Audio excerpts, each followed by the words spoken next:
இன்னைக்கு நான் உங்களுக்காக கொண்டு வந்திருக்கிற கதை கர்ப்பம் ஆகாத மனைவியை 60 வயது கிழவனிடம் கர்ப்பம் தரித்தாள். என்னுடைய சேனலில் வரக்கூடிய வீடியோக்கள் அனைத்தும் என்னுடைய நிஜ வாழ்க்கையில் நடந்த சம்பவங்கள், அடித்த கதைகள் அனைத்தும் ஒரு வீடியோவாக உருவாக்கி உங்களுக்காக போடுகிறேன். இது ஒரு பொழுதுபோக்கிற்காக மட்டும்தான். பார்ப்பவர்கள் மனதை புண்படுத்துவதற்காக அல்ல. வாங்க கதைக்குள் போகலாம். துர்காவிற்கு வயது 25. கல்லூரி படிப்பு படிக்கும் போதே நிறைய ஆண்கள் அவளை எப்படியாவது கட்டில ஆசைக்கு இணங்க முயற்சிப்பார்கள். கடைவீதி, திருவிழா போன்ற இடங்களுக்கு துர்கா சென்றால் மிக அழகாக ஆடைகளை உடுத்தி பார்க்கின்ற ஆண்களின் கண்களுக்கு விருந்தளிக்கும் அளவிற்கு அவளுடைய முக அழகும் முன்னழகும் பின்னழகும் இருக்கும். அவளை தொட வேண்டும் என்பதற்காக கூட்டத்தில் அவளை உரசுவது, தடவுவது என்று சில ஆண்கள் சில்லுமிஷத்தில் ஈடுபடுவார்கள்.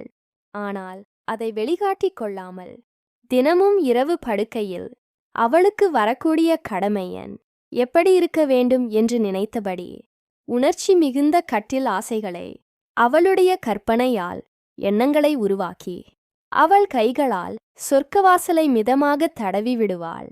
அவளுடைய இயக்கம் நாளுக்கு நாள் அதிகரித்தது. இத்தனை நாட்கள் நான் தனிமையில் சுகத்தை அனுபவிப்பது, இத ஒரு ஆண் மகனுடன் பண்ணா எப்படி இருக்கும் என்று கற்பனையில் ஆழ்ந்தாள். ஒரு நாள் துர்காவின் தந்தை, மா, உனக்கு கல்யாணம் பண்ணி வைக்கலாம்னு முடிவு பண்ணியிருக்கேன். ஒரு வரன் வந்திருக்கான். பையன் பேங்க்லே வேலை பார்க்கிறான். நல்ல சம்பளம். ஒரே பையன். நல்ல கலையாயிருப்பான். நீ போட்டோ பார்த்துட்டு ஓகேன்னு சொன்னா மேற்கொண்டு பேசலாம் என்றார். துர்கா போட்டோவை வாங்கிக் கொண்டு வெட்கத்தில் அவளுடைய அறைக்குள் சென்றாள். அவன் அழகாக இருந்தான். சனாரிஸ் துர்காவிற்கு மாப்பிள்ளை பிடிக்கல.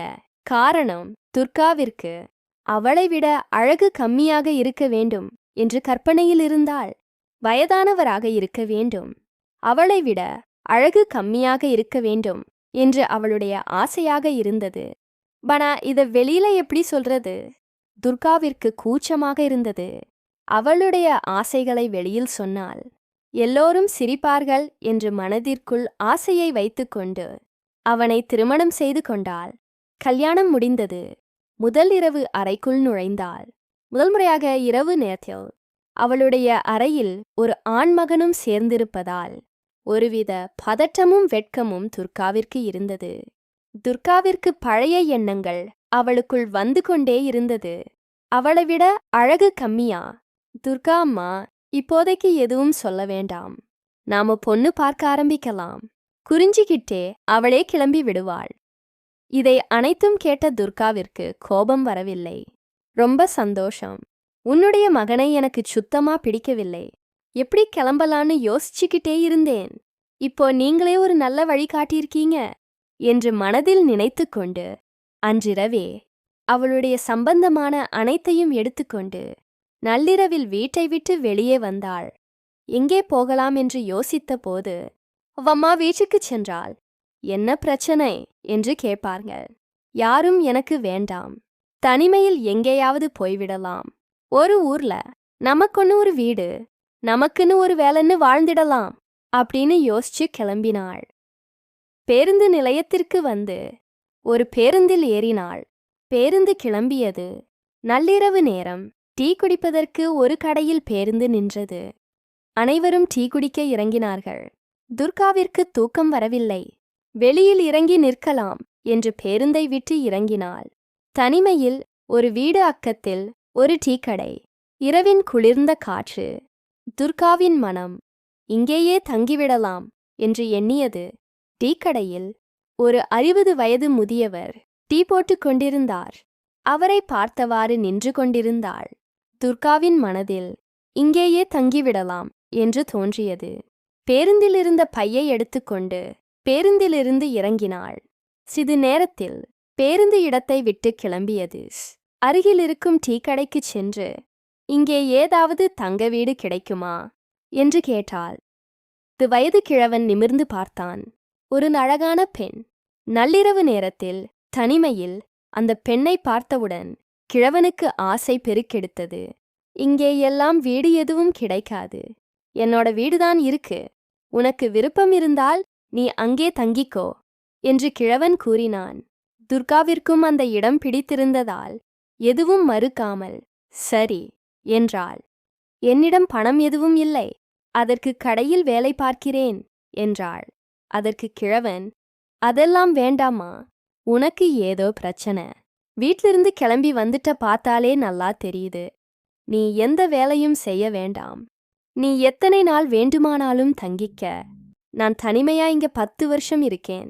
இப்போ நீ இருந்தா பேச்சுத்தான் ஆறுதலாயிருக்கும். இந்தா சாவி. நீ வீட்டில இரு. நான் ரொம்ப சீக்கிரம் வருவேன் என்றான். டீ வேண்டாமா? நான் துவைத்துக் கொள்கிறேன் என்றாள் துர்கா. நான் இருக்கும்போது இந்த வீட்டில ஒரு வேலையும் செய்யக்கூடாது. நீ என் வீட்டுக்கு வந்த விருந்தாளி, சரியா? நீ சாப்பிடு என்று சொல்லிவிட்டு துர்காவின் துணிகளை துவைக்கச் சென்றான். அவள் வெளியே கழட்டி வைத்த புடவை, உள்ளாடைகளை அனைத்தையும் கையில் எடுத்தான். பிறகு துர்கா பார்க்கிறாளா என்று சுற்றி பார்த்தான். ஆனால் அவள் ஜன்னல் வழியாக இவனை பார்த்து கொண்டிருந்தாள். அவளுடைய ரவிக்கையை எடுத்து பேரீச்சை வாசனை பிடித்து கொண்டிருந்தான்.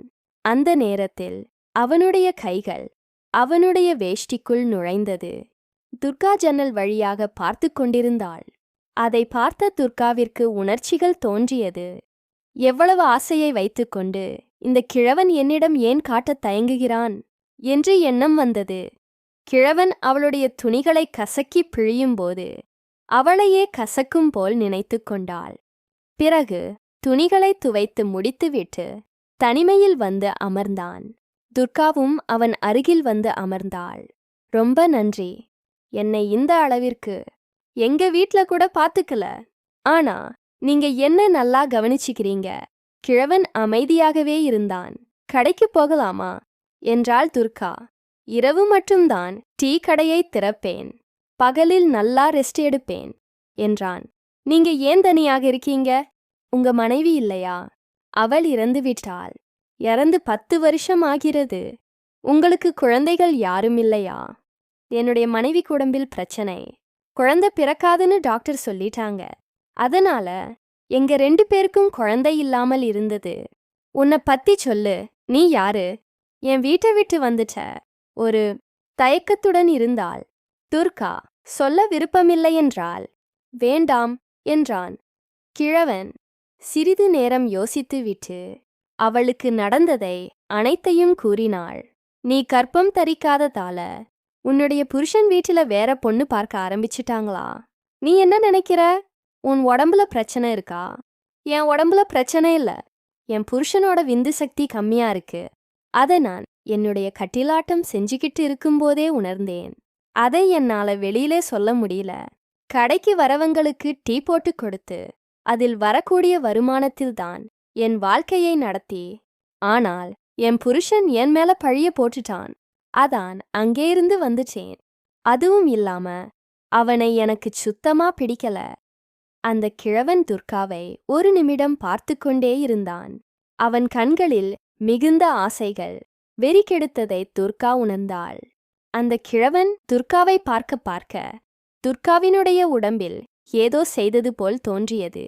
அவள் குன்றி வெட்கத்தோடு எழுந்து பதட்டத்துடன் வீட்டிற்குள் சென்றாள். அங்கே தண்ணீர் குடித்துக் கொண்டிருந்த சமயத்தில் அவளுக்கு பின்னால் ஒரு உருவம் நின்றது போல் உணர்ந்தாள். ஒரு சில நொடிகளில் அவளுடைய தோளில் ஒரு கை பதிந்தது. கிழவனுடைய மற்றொரு கை துர்காவினுடைய இடுப்பு பகுதிக்குள் வந்தது. துர்காவினுடைய உடம்பு சூடாகின. அவளுடைய கண்கள்